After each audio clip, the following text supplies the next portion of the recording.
కోపం ఒక్కటి స్వభావంగా మారిపోతే, అదుపులేని కోపానికి అలవాటు పడిపోతే అందులోంచి ఎన్ని అవగుణాలు వస్తాయి అంటే, మొట్టమొదట బయలుదేరేది ఏది అంటే అసూయ.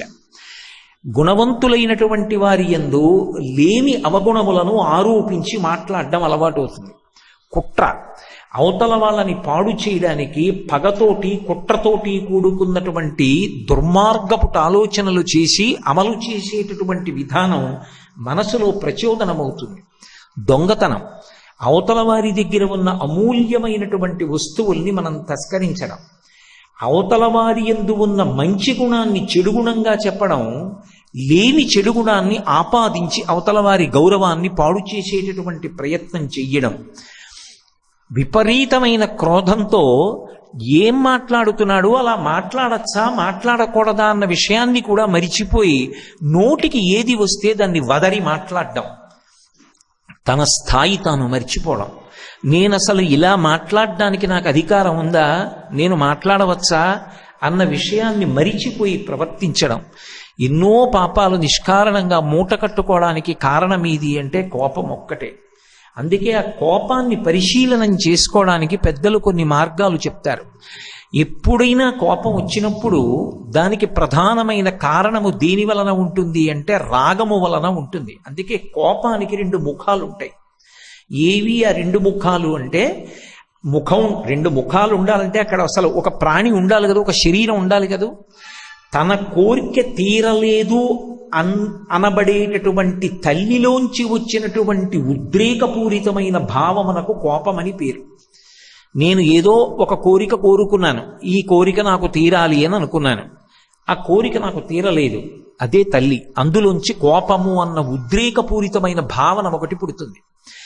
ఇప్పుడు దానికి రెండు తలలు ఉంటాయి. ఒకటి శోకము, రెండవది అదుపు తప్పిపోయిన స్థితి, అదే కోపము.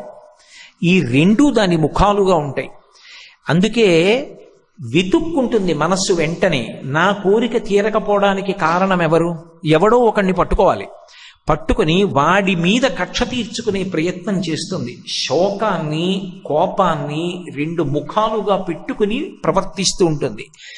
కోపాన్ని పరిశీలనం చేసుకోవాలి అన్న వ్యక్తికి చాలా తేలిక మార్గంగా శాస్త్రము చేత ఏది ఉపదేశం చెయ్యబడింది అంటే, అసలు నేను తప్పు చెయ్యని వాడనా, ఇది మొదటి ప్రశ్న వేసుకోమని చెప్పింది. నేను ఏ తప్పు చేయకపోతే అవతల వారిలోని తప్పు వెతుకుతాను.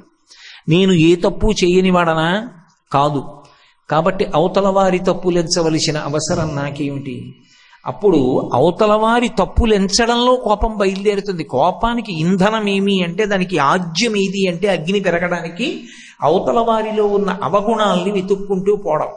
అందుకే అసలు నువ్వు ఒక విషయాన్ని పరిశీలనం చేసుకుంటూ ఉండు.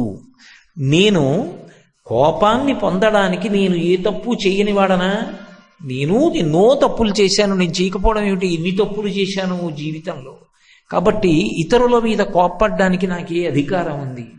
రెండు, అవతల వారు కోపాన్ని పొందారు అంటే ఏ పరిస్థితులలో పొందారో, ఒక్కొక్కసారి కోపం రావడానికి ఏదో ఒక పరిస్థితి కారణమవుతుంది. అది మాటా పెరిగిపోయి ఎంత దూరమైనా వెడుతుంది. నాకు అటువంటి పరిస్థితి కలగలేదు, అందుకని నేను కోపాన్ని పొందడానికి అవకాశం రాలేదు.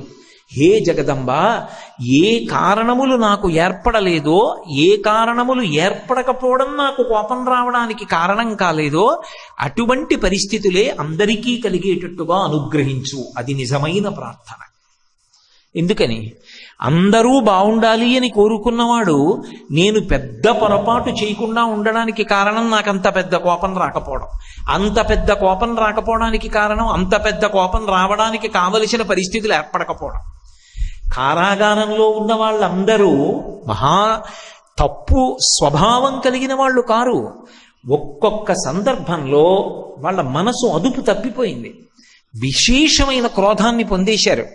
ఆ క్రోధంలో అదుపు తప్పిపోయారు, అదుపు తప్పిపోయి ఒక తప్పు చేశారు. ఆ తర్వాత ఎంత విచారించినా ఎక్కడో కారాగారంలో ఉండిపోయారు. ఈశ్వర, నాకు ఆ పరిస్థితి ఏర్పడలేదు, నేను ప్రశాంతంగా ఉండగలిగాను. నేను ఏ పరిస్థితులు కలగకపోవడం వల్ల అంత కోపాన్ని పొందలేదో ఆ పరిస్థితులే అందరి యందు కలుగుగాక. ఎవరూ అంతటి క్రోధమును పొందకుండా ఉండెదరుగాక, జగదంబాల అనుగ్రహించు సమాజాన్ని అని ఎవడు ప్రార్థన చేస్తాడో వాడు ఉత్తమ సాధకుడు. మూడవ విషయం మీరు పరిశీలించండి, కోపము చేత దిద్దుట అనేటటువంటిది సాధ్యం కాదు అసలు. ఎందుచేత అంటే కోపము వ్యగ్రత, ఆ వ్యగ్రతలో వాక్పారుష్యం ఉంటుంది. వాక్కునకు ఏ విధమైనటువంటి సున్నితత్వం ఉండదు. ఆ సున్నితత్వం లేకుండా మాట్లాడేటటువంటి మాటలు అవతలవాడి మనసుకి కష్టం కలిగిస్తాయేమో కానీ సేద తీర్చి వాడిని సరి అయిన మార్గంలో ప్రయాణించేటట్టు చెయ్యవు. అదే తప్పు చేసిన వాడైనా సరే మీరు ప్రేమతో మాట్లాడి ప్రేమతో మీరు కూర్చుని ఆయనతో చర్చించి చేసినటువంటి పరిష్కారం శాశ్వత పరిష్కారం. శత్రుత్వానికి, పగకి, కక్షకి, కార్పణ్యానికి అవకాశం ఉండదు. ప్రేమ చాలా చాలా గొప్పది. అందుకే సహనము, ఓర్పు, ప్రేమ ఈ రెండు ఈశ్వరదత్తమైనటువంటి గుణములు. ఇవి భగవద్విభూతి, దేవతాంశలు. అవి ప్రయత్నపూర్వకంగా అలవాటు చేసుకోకపోతే కోపానికి వశపడిపోయినటువంటి వ్యక్తి ఎంతటి ప్రమాదకరమైనటువంటి స్థితికైనా వెళ్ళిపోతాడు. కోపాన్ని నిగ్రహించుకుని కోపాన్ని పరిశీలనం చేసుకోవడం వచ్చినటువంటి వ్యక్తి కోపాన్ని పరిశీలనం చేసుకోవడంలో పండిపోయిన స్థితికి వెళ్ళిపోయాడు. ఆయన అద్భుతమైన స్థితిని పొందాడు.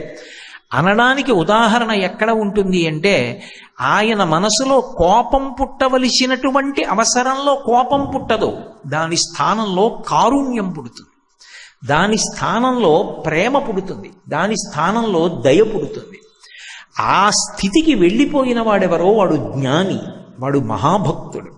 ఆయన ఆగ్రహించడు. అందుకే పాల్ బ్రంటన్ ఒక పుస్తకం రాశాడు, భారతదేశంలో నా అన్వేషణము అని, రహస్య భారతంలో అన్వేషణ అని దాన్ని అనువాదం చేశారు. బ్రంటన్ ఒక విషయం రాశాడు, నేను దక్షిణ భారతదేశం వచ్చి కంచికామకోటి పీఠాధిపత్యం వహించిన మహాపురుషులు చంద్రశేఖరేంద్ర సరస్వతి మహాస్వామి వారిని కలుసుకున్నప్పుడు నాకు తెలియక నేను అడగకూడని ప్రశ్నలు అడిగినప్పుడు వారి ముఖంలో కోపం నాకు కనపడలేదు. వారి ముఖంలో ఒక దీప్తి, ఒక అవ్యాజమైన ప్రేమ, ఒక కాంతి స్ఫుటంగా నాకు గోచరించాయి. నా జీవితంలో నేను ఆ ముఖాన్ని మరిచిపోను అని రాసుకున్నాడు. అవతల వారికి తెలియనితనం, అవతల వారి అమాయకత్వం, వారు నేను పండినంత పండిన వారు కారు. అందుకని వారు వృద్ధిలోకి రావాలని కోరాలి తప్ప చెయ్యి చెయ్యి కలిస్తే కదూ ధ్వని, వారి మీదకి నేను యుద్ధానికి ఎడితే వచ్చే ఉపయోగం ఏముంటుంది అని నిన్నకున్నవాడెవరున్నాడో వాడు తన కోపాన్ని తాను పరిశీలించుకున్నవాడు. కాదు అని మీరు ప్రతిస్పందించారనుకోండి, అవి ఇబ్బందులకు కారణమవుతాయి. అందుకే వివిధ స్థాయిలలో కోపాన్ని పరిశీలించుకోవడం నేర్పుతుంది.